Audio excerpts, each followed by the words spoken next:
Once again, welcome to the TA2 Virtual Q&A session on Friday, February the 7th, 2025. And we're going to show you the agenda for today's conversation. First, the AFA Mutual Respect Policy. We'll mention that you had to click through that to get here, but just as a reminder that the AFA Mutual Respect Policy is in effect for this and all AFA meetings. Then we will go through the introductions, how to submit a question, additional resources for you, our voting timeline, and then the Q&A. So I am Jeff Peterson. I am your MEC president with AFA Alaska. I have been MEC president since 2011. I've been a flight attendant since 1999, and I am based in San Diego. Hello, I'm Sandra Morrow, and I'm a member of the negotiating committee. I have been a flight attendant since 1984, and I'm based in San Diego. And then we are going to skip over Bryce. I think he will join the chat here shortly if he can do so. Bryce is currently the MEC Vice President-elect for the combined MEC, and then also the current Council 15 San Diego LEC President. And hi, I'm James Bozanich. I'm a San Diego-based flight attendant, a member of the negotiating committee, and I have been a flight attendant since 2009.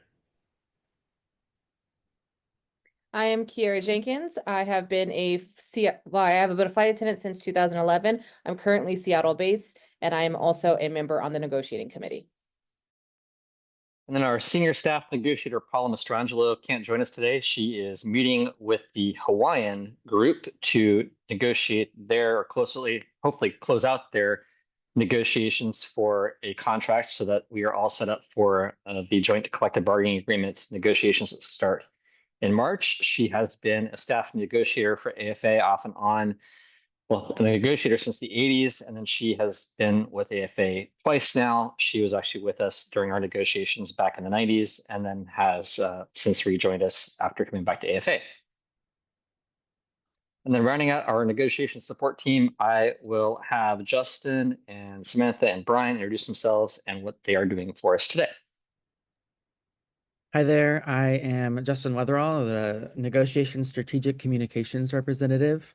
I've been a flight attendant for 10 years. I'm currently based in San Diego, and I'm here to pull up resources and make sure that we have our FAQs in order when we publish those starting next week. I'm Sam. I'm your MEC Mobilization Chairperson, and I am San Diego based, and my 14th anniversary is just around the corner, March 21st. I am here to note take and to make sure that all of our resources are being recorded for further distribution to the membership. Thanks. And I'm Brian Palmer. I'm the MEC Vice President, and I'll be today's moderator for our questions. Okay. Additional resources. If you have not already done so, please check out contract2022.afaalaska.org/TA2. And that is your portal to all sorts of information for TA2, including the full text, summary booklet, comprehensive summary, number of explanations on the various provisions that you'll see listed there, the FAQs, as well as voting information and an industry comparison. TA2 timeline. February the 11th, next week, voting opens, and we also do our base sit kickoff. And the polls will close on February the 28th. Results will be published shortly thereafter. And March the 2nd, just a couple days later, this is to align with the beginning of the March bid month, the start of implementation, including the new pay rates if TA2 ratifies. Okay, so without further ado, let's get into the Q&A. Our first question comes from Kathy. Are all of you glad this is the last Q&A session? Sure. It's always nice to have a lot of the work behind us, but we're happy to be here. Happy to be here as long as we need to answer our questions. But yeah, it feels good to be here on a Friday afternoon, chat with all of you. Great. We do have a question from Grace. Will boarding pay get premium pay rates when trips are in open time for premium? The answer is no, because the way that premium pay is typically applied outside of reassignments and charters is that you only receive pay on actual flights flown or surface deadhead. So the only time in TA2, provided it passes, where that is not the case, and you will receive essentially pay protection outside of that, is going to be the new reassignment language and existing language from charter pay.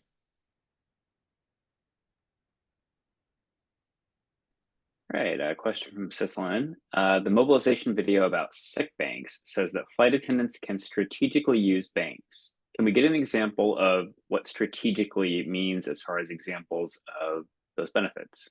Or which bank serves what benefits? Thank you, Sislin. Okay. I think we've been resisting this over the last few Q&A sessions, but since we are focusing on sick leave here and there are no other questions waiting, we're going to roll the tape. So for those of you that have already seen this several times, it is approximately, we say 11 minutes, just over.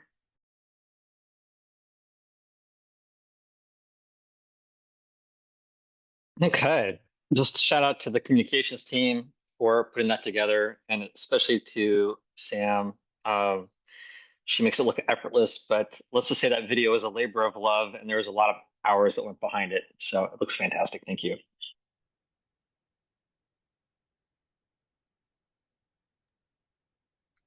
Okay, a couple of questions that were associated with the video, so we'll go into those first. A couple questions about the verification periods. Is a verification period most likely to be holidays like Christmas and Easter? And what exactly is the verification period?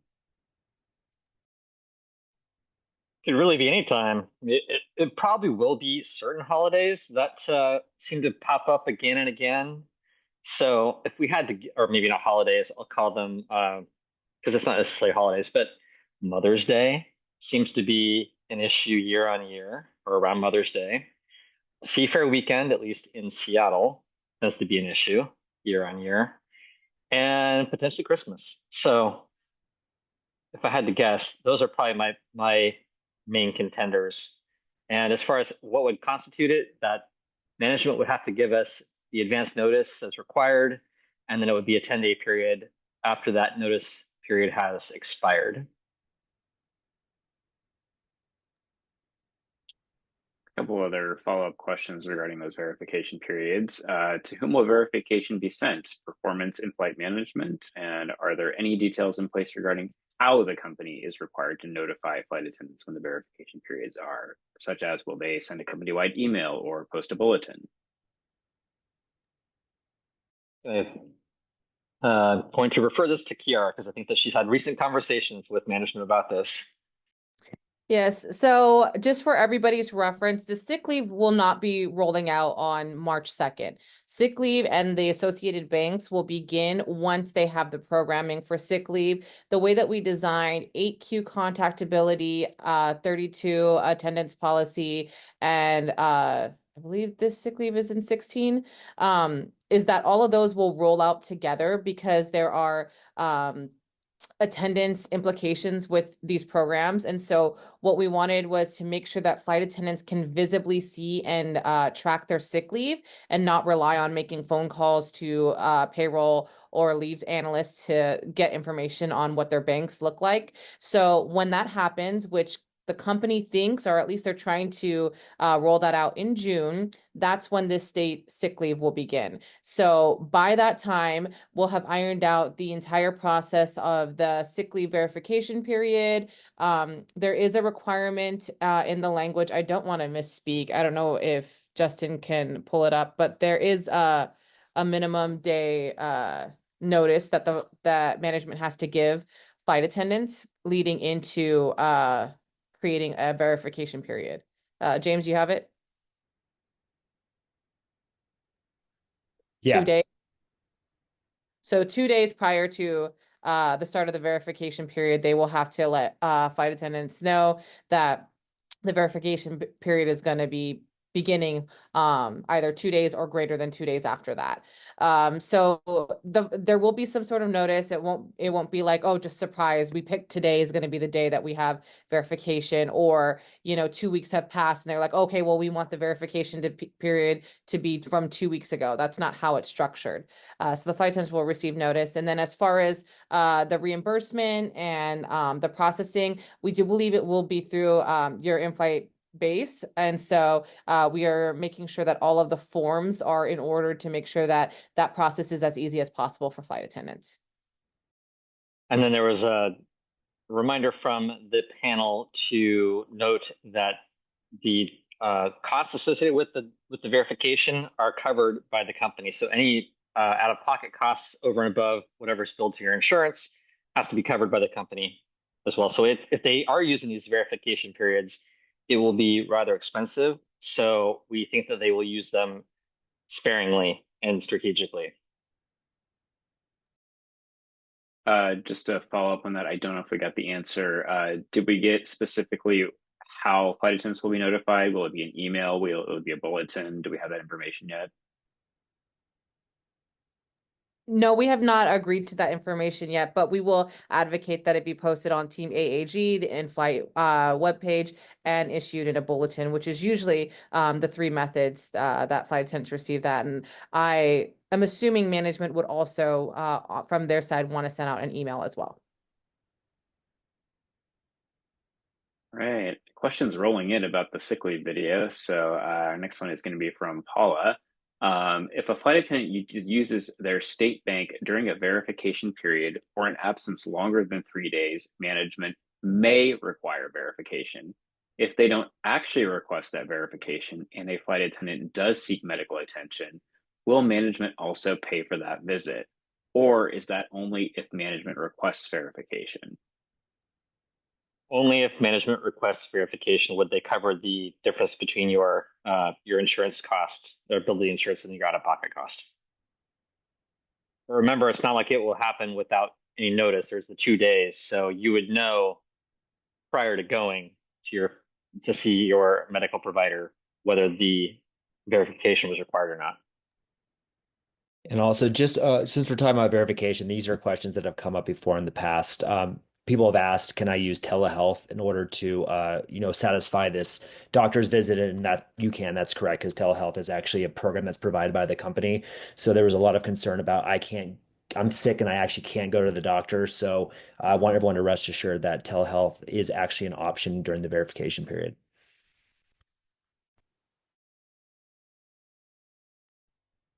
All right, let's see. Our question from Cheryl. It seems most advantageous to use the state bank first. Is that true?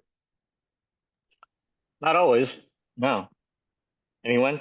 Yeah, I think we all have our different thoughts. I think it all comes down, and this came to the initial question about like what are the strategies, and I know the video did Sam did a great job of illustrating how you use this. In the end of the day, flight attendants are very crafty people, and once we have this program and it's learned, you're going to be able to really customize it the way that you want to.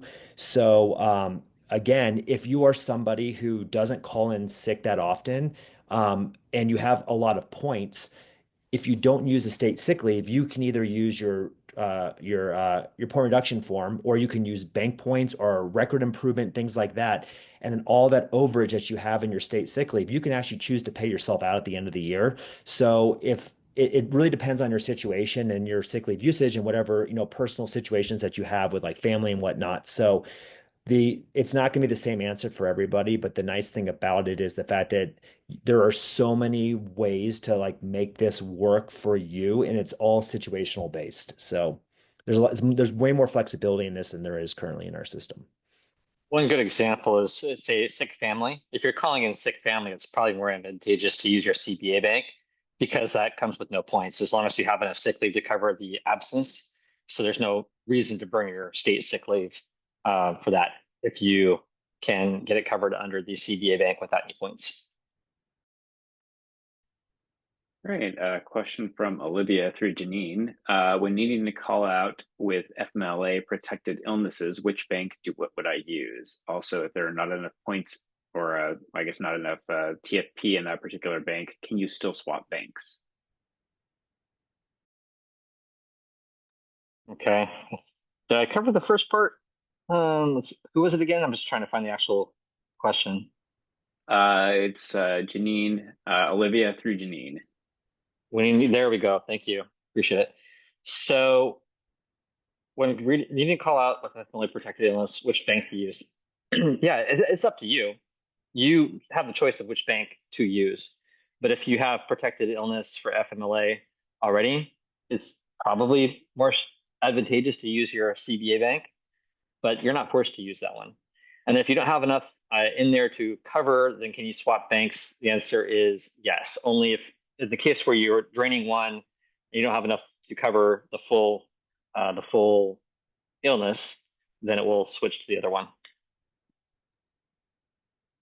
All right, a question from Cislin regarding the state bank. What is considered a qualifying event, and is that language included in the TA? Yeah, there's a lot. So yes, it is in the TA, and there is language that indicates which one is which. And off the top of my head, I don't know the site. It's somewhere in 16, probably A. Yeah, I'm finding it right now, so I have it Thank you. pulled up. So give me 1 second. Yeah, basically how the TA is written, it has CBA bank and state bank, and it lists in numerical order all the items that qualify for each bank. And you'll notice that the state sick bank is longer because there's actually more protected situations under that bank. So the reference for this is B. So it's 16 Bravo 2 and 3. It lists out exactly the qualifying events that you could use for that. So section 16 Bravo 2 and 3. And we And have then for our this. flowchart that's displaying, where is this at, Justin? Yeah, this resource is available on the contract website, but you can see what qualifies for both banks in this box here, and then what qualifies just for the state bank over in this box. And this provides guidelines on which bank you might want to use and when. And it gives information on, switching between the two different banks as well. And then you can go down the flow chart to see if you actually are required for verification with that state bank, or if you do not need any verification. So this is going to be a great resource to use as people are starting to get used to the two different banks, because you can determine which bank you want to use depending on what your situation might be. And then as James was saying, the 16B and C, essentially those have been condensed into the boxes at the top that will say which goes to which bank. Yeah, and there's one more thing about strategy. I guess it's not really strategy. It really depends on how you use your sick leave. So PPP, sick leave has never been a part of PPP. But if you are somebody who, as in it's never been a part of the fact that it doesn't qualify, but if you're somebody who kind of just skirts that exact amount of that you have to go over in order to achieve it, your state sick leave actually qualifies to achieve PPP. So, a good strategy would be if it works for you that if you have an event that doesn't carry points, CBA is where the bulk of your sick leave is going to be just by the nature of what the accrual rate is for that. But if you happen to call it sick for a day or two and that sick call might actually allow you to earn PPP, the state sick leave actually qualifies for that. So again, it's all situational. It's how you fly, it's how you manage everything, and there's just a lot of options built into it. All right, question from Kathy. I hope that the change in coordination for leaves will be put into place right away. That will be as simple as just a change in the pay preference form. From an implementation perspective, has absence management been asked about the timing of this and when it might be implemented? Yes, they're ready to do the coordination on day 1, 0302. So it will be effective on the very first day. And also, because we've been talking about some Scrivener's errors, we did recognize that there is a portion of 15K that conflicts with 15M We're not in a disagreement with this. How the leaves are processed for a partial or the first month going out on the leave is exactly how it reads in 15M in that there is no minimum and maximum coordination anymore. There's not going to be a cap on based on what your schedule is.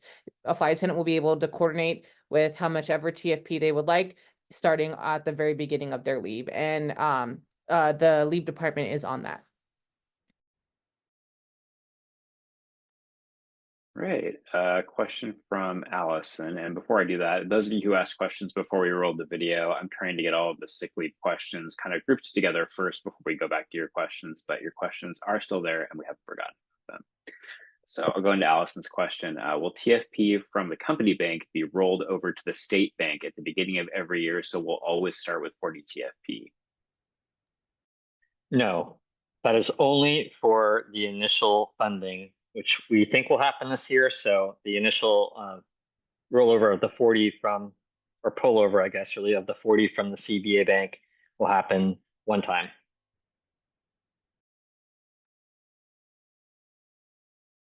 And then a follow-up question of that from Kathy, can you move sick leave from your CBA bank to your state bank if it is getting low? You cannot. All right, question from Terry. You don't have to specify which qualifying event you are using state sick leave bank for, correct? No, you don't, which is interesting how that will work out. Because as you can imagine, there's a number of qualifications in the state bank that you can't use your sick leave for in the CBA bank. So, but there's no tracking mechanism for it. So no, you do not.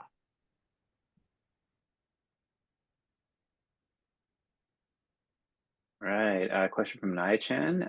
Will the CBA and state bank points be readily available under attendance in reports or the balances? So your current bank leaves are not in attendance points. They're found in Rainmaker. So that's where they will continue to live when they split the banks. And just to clarify, attendance points for your CBA bank will still be in attendance reports, but there are no points for the state bank, so there would be no points to be seen. Absolutely correct. Yes, thank you for clarifying, Brian. All right, that's our last sick leave related question. So I'll go back and start through some of the other questions here. Question from Grace that came in. What is included in retro pay? A lot of stuff. But the short version is anything that's paid in TFP. I know this is like a very long list, but it's basically anything that's paid in TFP is included in retro pay. So just and just to mention, yeah, I'm going to talk about the premium. No, I was just going to say just two calls out or calls because we've received a lot of questions on this. A-Pay, for example, is not paid in TFP, it's paid in dollars. So A-Pay doesn't qualify. That's an example of what like TFP or a dollar payment where those differ. Also want to be explicitly clear that board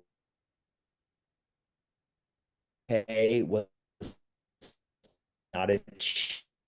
Because pay will be on 3/2/25, which means there will be no retro pay on any potential boarding pay in the past because we didn't have it. So we've received a lot of questions about that. So I just want to call that out, that boarding pay will be a go forward mechanism. There is no retro pay on that. And then also you're getting paid at the appropriate rate difference if you fill in a premium during the period. So it automatically takes into account your premium pay. So it's not just paid at straight time in your TFP. We'll move on to Grace's question. Will boarding pay count towards your minimum TFP per month, like the 90 TFP for reserves, or will it count like SIP pay and automatically be paid over that? Trying to understand how boarding will apply and how to achieve the PPP since it will go up in the select months to 10 TFP over minimum. Yeah, so the two different things. One is the reserve piece. It is above guarantee, so it goes above, which is fantastic. And then also the boarding pay does count towards your PPP, towards achieving it. So that will help get you to that threshold.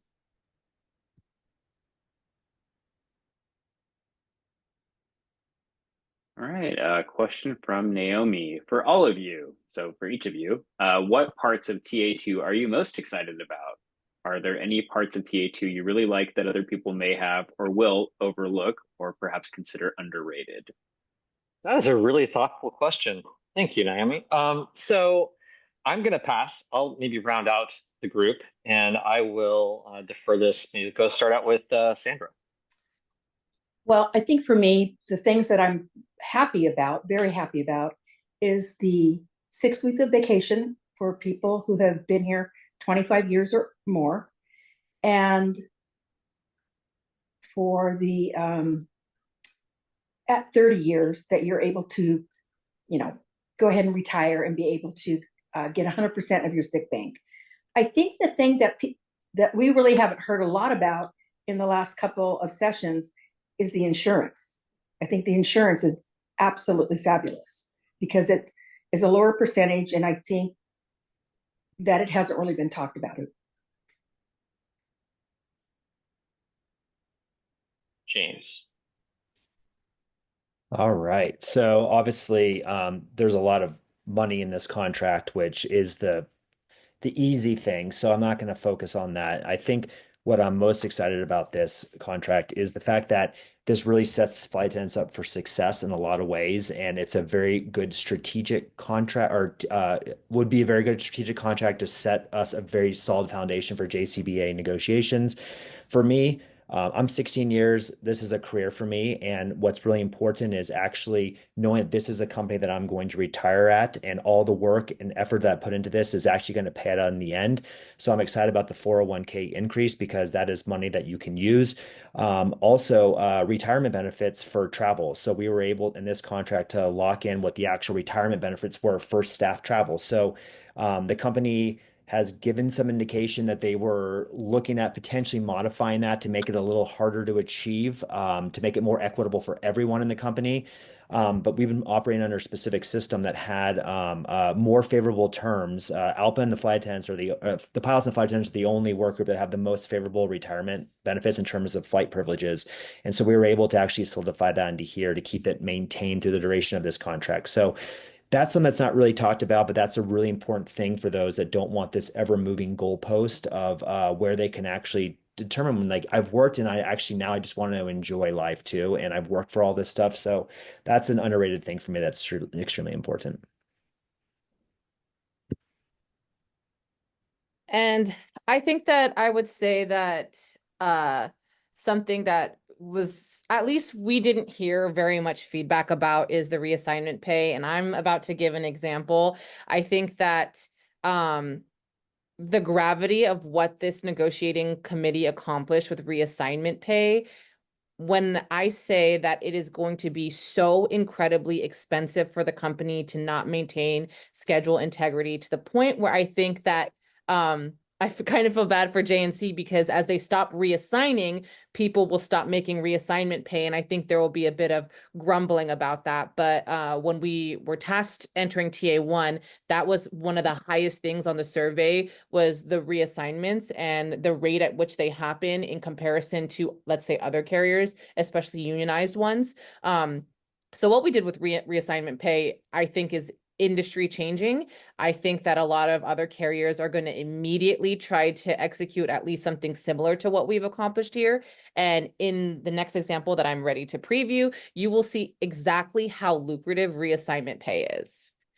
So let me see if I can. And just before we go do that, I'll finish out. Like, I think definitely I'm going to repeat a little bit of the things that Sandra talked about, because I really felt like that we needed to do something for senior flight attendants over the last few cycles.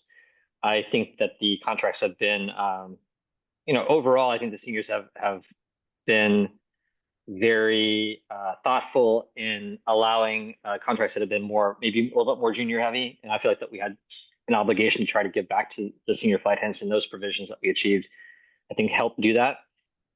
Definitely reassignment pay and flying into days off at double time and a half, regardless of minimum days. That is absolutely fantastic. And then also boarding pay. I know we achieved that in TA1, but increasing it to 0.5 TFP. So between boarding pay and reassignment pay, which is exactly what Kiki's just about to talk about, which, sneak preview, no, you don't get the boarding pay. But between those two, it's going to be really a life-changing difference for flight attendants. Right. Our next question comes from Emma. If you have a 2-day anchorage with 5 legs each day and are reassigned to a 2-day Chicago, do we still get all the boarding pay we would have accrued with the original trip? I can take that one. Okay, so this is an example of how reassignment pays and how lucrative it is. So in your specific situation, I just took a middle of the payroll step rate 9, and it was also a clean number. It was $56. So if you are at step 9 rate, the original pay for this trip, if you would have flown it with boarding pay, so doing 10 boardings, you'll notice is going to be $1,041.60. And the way that breaks down is that it's a 13.6 TFP trip paid at your pay rate of $56. You have 10 boardings, which equal 5 TFP, paid at $56 because I already did the half. And that equals $280 for a total of $1,041.60. And then, as I had spoken earlier, reassignment pays on what you were scheduled to have on your line, or what you actually fly, whichever is greater. In this scenario that you offered, the Chicago that you actually flew was less than what you were scheduled to fly. So the premium that you're going to be paid on is going to be on what you were originally scheduled, that 13.6. And so the way that that breaks down is that you take your step rate of $56 and you multiply it by the reassignment premium of 1.5 times to get your new rate of 84 that you'll receive for not having flown that trip. That trip was valued at 13.6 TFP. When we're talking about this reassignment pay, it doesn't include boarding pay. So you're just going to get paid the reassignment pay on the scheduled flights. And that's going to be 13.6 TFP at your new step rate of $84, and that's a total of 1142.4. Then you take your step rate at 9 and you have multiply it by the 1 TFP because you had 2 boardings, and that gives you $56. And then that total is 1198.4. So you will actually make more money for only doing 2 boardings and flying a Chicago, which is less time, for the reassignment having lost those boardings. So when we say the reassignment pay is lucrative, and it really is designed to discourage crew scheduling and management from augmenting our pairings, this is how it works. This is it in action. I see some. So long story short, no, boarding pay is not pay protected. The panel's chatting back and forth. Can we actually, when we do an example like this to publish it, maybe also include how this would have paid under like the current agreement? Because it's a pretty stark difference between current pay rates and the current premium and no boarding. So that would be good. Right. The next question is from Jasmine. Are people currently on staffing adjustment leaves eligible to vote? Yes, provided that they are current on their dues. You have to be a member in good standing. So it depends on what else you've been doing or how many staffing adjustment leaves in a row you've been taking. So as long as you're current on your dues, then yes, you may vote.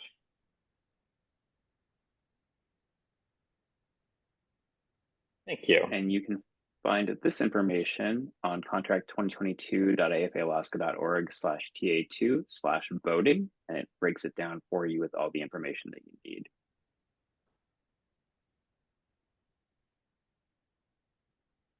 And Jasmine's question was our last question.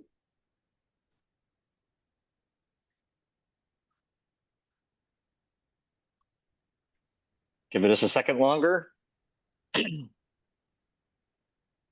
So between the 4 Q&As, I think we've answered pretty much the bulk of questions that we've seen out there. So if you have an opportunity, you should go over and check out the Q&A videos. We have 2 posted so far, is that right? Right. So yeah, and then we will be posting the 3rd here pretty soon, and the 4th will follow after that once you've had time to process those. All right. Looks like that's all we have in the queue. So we're going to go ahead and end the session. So thank you so much for joining us on this Friday afternoon. It's been fantastic being able to answer the questions for you. And remind everyone that voting opens next Tuesday on February the 11th and voting closes on February the 28th. It is most important that you do please vote. Thank you very much. Wishing you a fantastic Friday afternoon and a great weekend. Bye, everyone.